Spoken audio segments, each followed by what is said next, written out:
Good morning, everybody, and once again, welcome to Off the Cuff. Off the Cuff is our one of the highlights of my week. This is a segment where we answer your questions as a founder, as an entrepreneur, as a startup, the questions that you face on a daily basis in your work environment. Now, you might think to yourself, wait a minute, I'm not an entrepreneur or I don't consider myself as an entrepreneur. Guys, if you're in management or work, these are the type of things that your peers are struggling with. So if you know an entrepreneur, please tag them. Please support the journey by following us, saying hello, giving kudos. And if you've got any questions, please do so by just commenting. We're live now. You can comment your business questions. We'll answer them after we've answered the 12 questions and we'll get straight to that. So Off the Cuff is a segment where you guys get to post your questions regarding your business, sales, strategy, management, team, anything that you can think about. And we read it for the first time here. And off the cuff, as a consultant, I'll give my best approach to answer those questions. Now, some of these questions actually need a bit more of elaboration, a bit more of depth answering, and things like that. So, we've got this pretty cool YouTube channel, Spotify, Apple Podcasts, it's everywhere. It's called Not Yet Mature. So, take that note, Not Yet Mature. Or if you're not taking notes, just comment, DM us, send a message and say, Dion, where's the link to the podcast? Where's the link to the newsletter? And we'll gladly send you the newsletters absolutely for free, giving you the advice on the latest AI trends, tech, everything that you can implement in your business, and actually giving you some cool advice on how you can make money from building your own MVP. The only thing that we're asking for is your support by saying hello, comment, tag, just share this journey with other people. But looking into the questions that you guys submitted last week, the questions of that entrepreneurs facing with, and we're going to look at those 12 questions, and off the cuff in the moment, I'm going to give my best response. Now, here's the disclosure.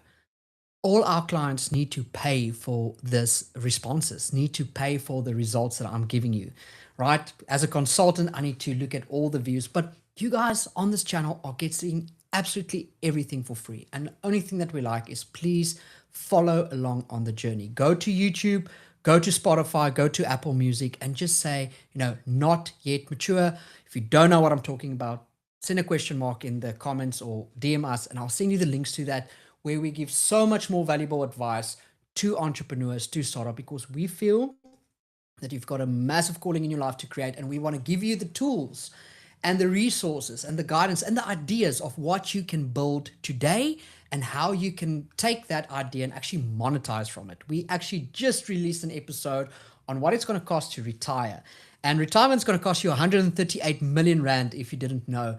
And you need to build towards that. So that episode is live on our YouTube right now, also available on our Spotify and Apple podcasts. So you're so great.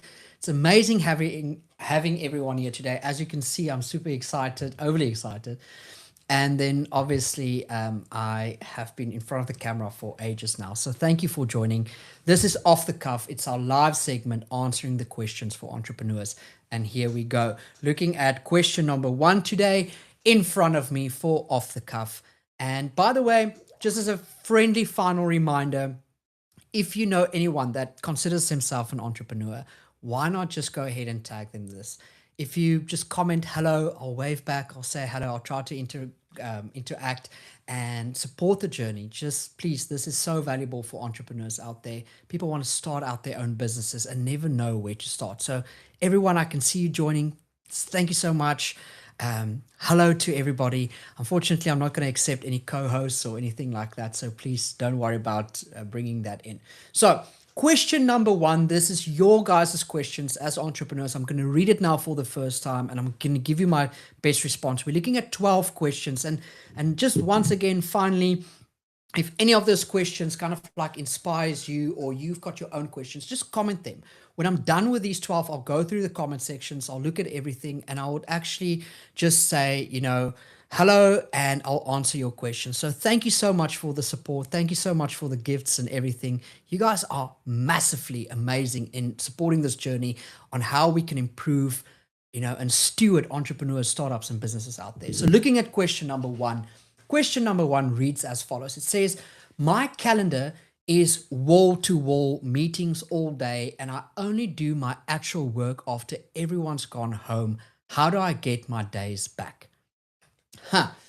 I think as a founder and entrepreneur, we all kind of like struggle or relate to this, right? A full calendar feels like a productive one. Usually it's just proof other people are scheduling your priorities for you. Your day isn't busy, it's borrowed. Every open slot is an invitation for someone else, or especially someone else's urgency, to move into your sharpest hours, which is why the real work waits until the building empties. You don't have a time problem, you have a defaults problem. Empty space reads as available, so people actually take it, it gets taken.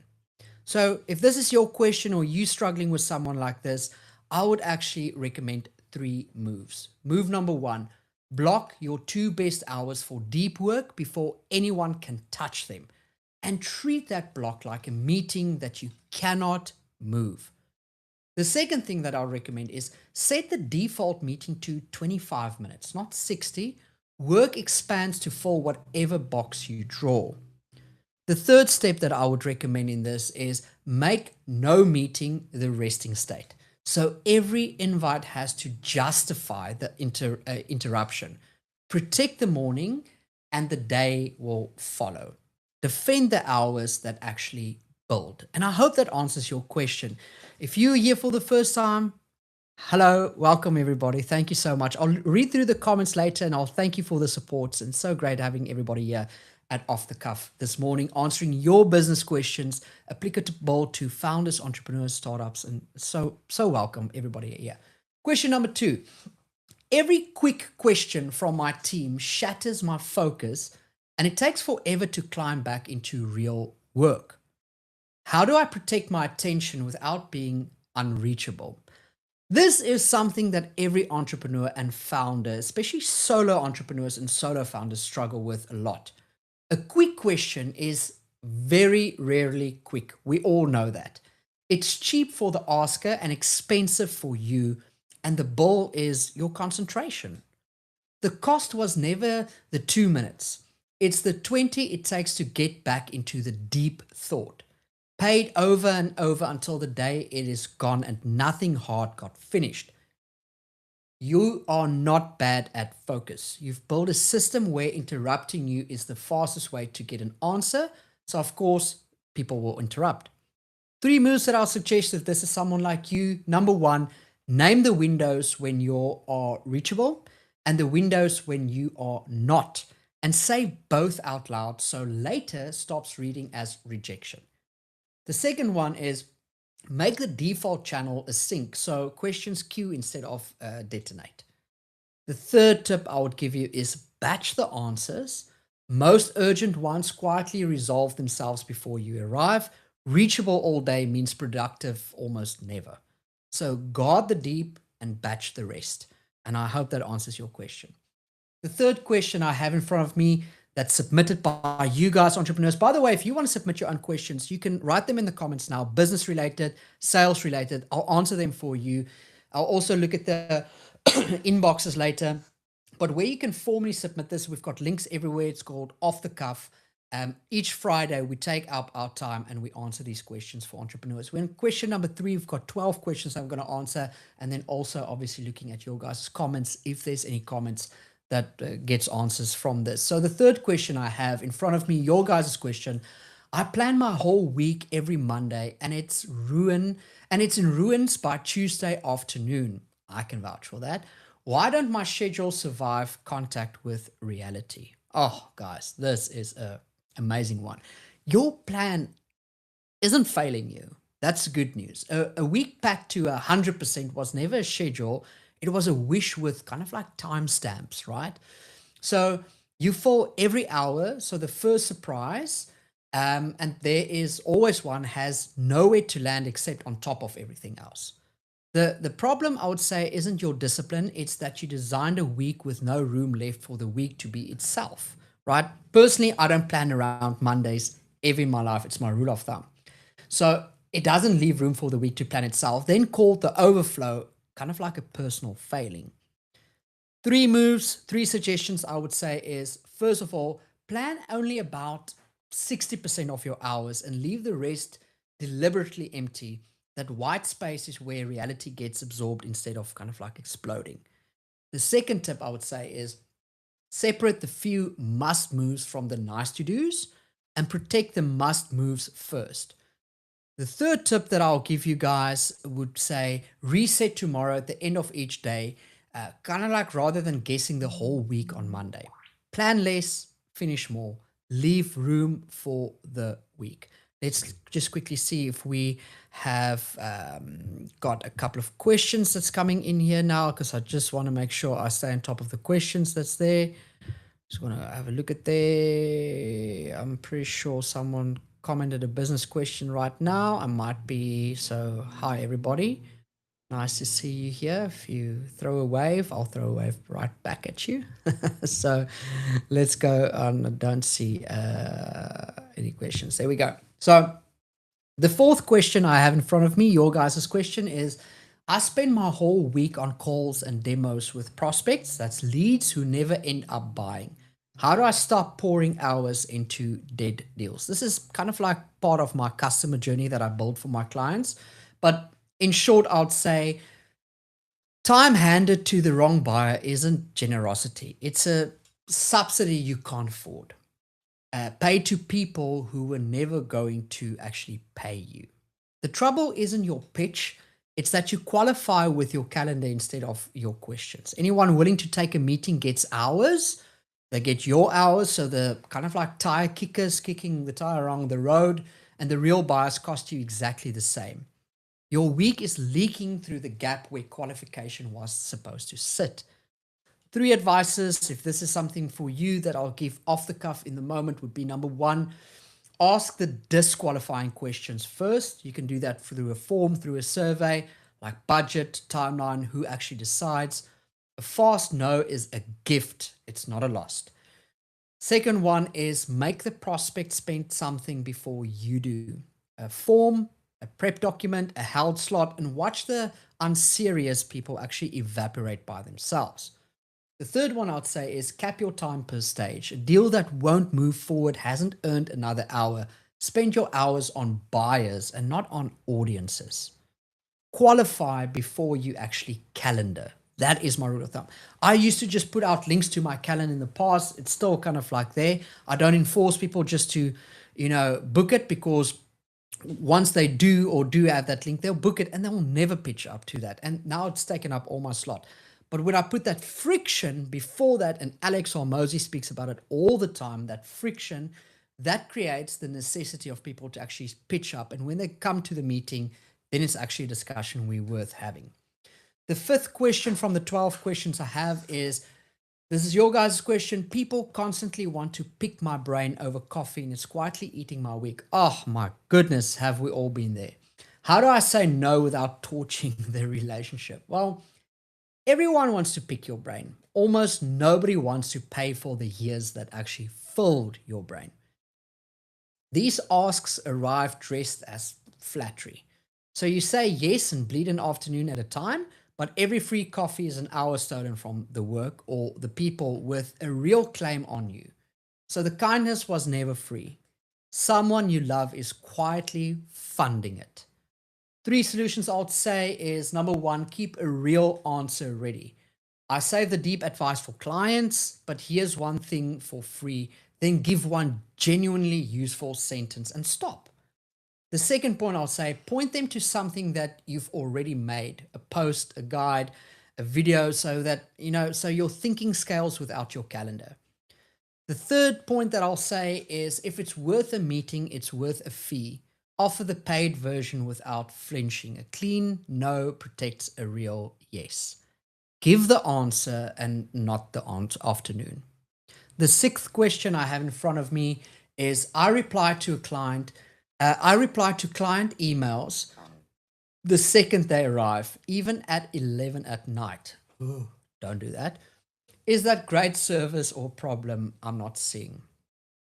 Instant replies feels like great service. What you're actually training is a client who expects you to never be off. It's a bad thing. Don't do it. The first late night reply quietly writes the contract. You're always there, so nothing has to be planned and everything can wait until it's urgent for you. You think you're being responsive, you're teaching every client that your evenings, your focus, and your edges are theirs to spend. So don't do it. Solution, I'd say in 3 moves. One, set the response time expectation up front. I reply within a day. So fast service becomes a standard that you chose, not a reflex that owns you. The second one I would say is schedule send the midnight replies for morning. The work's done, the precedent isn't set. And then the third one I would say decide which client generally gets the fast lane and stop handling or handing everyone the most expensive version of you. Responsiveness is a promise. Make one that you can actually keep. Available on purpose and not on reflex. And I hope that answers your questions. If you're here for the first time, if you've got any questions regarding business, sales, company culture, process development, please comment them. Tag fellow entrepreneurs. Follow along on this journey. Follow our channels. All our episodes in depth are up on Not Yet Mature. That's on YouTube, Spotify, Apple, you name it. We just launched an episode regarding finances, the cost of retirement. And we've got a couple of things on how you can make money, adopt AI, things like that in your business that really is there to steward and shepherd and help the entrepreneur, because we feel that the entrepreneur's got a massive calling in their lives. So, question number 7. My team books a meeting for everything and nobody seems to have time to do the actual work. How do I fix our meeting habit without killing collaboration? Yo, a lot of questions on time. Actually did a segment on Tuesday morning on time management with our wisdom series. Another one I'd recommend you check out. But here's my gist of it, right? A calendar full of meetings looks like a team that talks. Often it's a team that can't decide anything without an audience. Meetings multiply when nobody's sure who owns the call. So everyone gathers to share the risk. Your people don't love meetings. The org just has no other way to make a decision. So the meeting became the system. You are not over calibrating, right? Or over collaborating. You are under deciding and paying for it in everyone's hours. The 3 advices I would give you is 1, every meeting needs an owner, a decision, and a doc, or it gets cancelled. Talking is not a purpose. The second tip I'll give you, submitted this question, is name a clear decider for each area so calls get made without a full room. 3, default to sync updates and ring fence maker time blocks where meetings simply aren't allowed. Fewer rooms, clearer owners, real work returns. Meetings are a cost and it's not a culture. Ignore it as a culture. The 8th question I have in front of me. Thank you for joining Not Yet Mature this morning. Thank you for joining Off the Cuff. If you're here live, it's so great seeing you. Question number 8, only 12 questions, not remaining in total, so 5 to go. I message my team late at night and on weekends, but I always add no rush. Why do people keep telling me that's still a problem? Culture is what you allow, first of all. No rush doesn't undo a midnight message. Your team reads the hour you sent it, not the words that you actually attached. When the boss pings at 11, the signal beats the disclaimer. People learn that work has no edges and start checking their phones at dinner just in case. You think you're being considerate? You are quietly setting the clock everyone else now lives by, then wondering why no one logs off.